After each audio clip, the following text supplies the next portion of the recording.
Pinuntahan mo? Ha? Pinuntahan mo? Hindi. Nasa loob ko si ano doon, hinahanap kita, saan ka?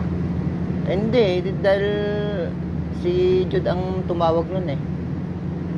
Kaya nga, tinatawagan nga kita kanina sa... Sa ship's office. Oo, sa kanyaan sa ano. Hindi ka nagpunta doon pala.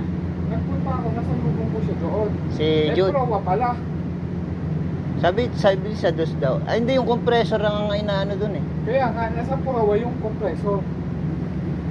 Kala ko nandito yun sa gitna. Sa 4. Sa dos. Prowa daw. Sabi ko, Prowa. Ay, sabi ko, hindi ako pwede pumunta na doon. At ano, sabi ko, hindi ko maririnig yung ano.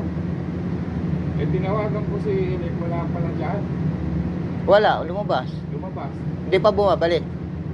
Kaya nga, Kasama nun si na-checkmate eh. tinawagan ko si Segundo, sabi, bakit hindi nila ma-reset? Sabi ko, nire-reset nila kaso bumabalik. Ay, sabi niya, huwag ka umalis yan, walang tao dyan sa ano, sabi niya. Sabi ni Ikuto. Tinatawagan ko yung, wala rin si Kwarto. Kasi ang duty engineer. Si third. Hindi pwede si third. Kung sino yung duty ngayon, yung tatawagan ko. Wala, nasa labasian.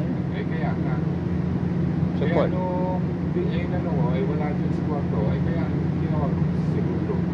Sabi ko, kung umalis yan Alam ko halinhinan yan sila eh. Pagka lumabas yung isang tatawagan mo. Hindi nga, wala nga problema dun sa libinan na ano, yung duty. Ang naka-duty ngayon si Kwarto. Hindi mo tatawagan. Salitan sila ng ano ba, kasi Segundo, sunod na araw si third. May araw sila na kahit na day work sila, may safety room sila na gabi. Kung sino yung duty ng araw na yun, yun yung tatawagan.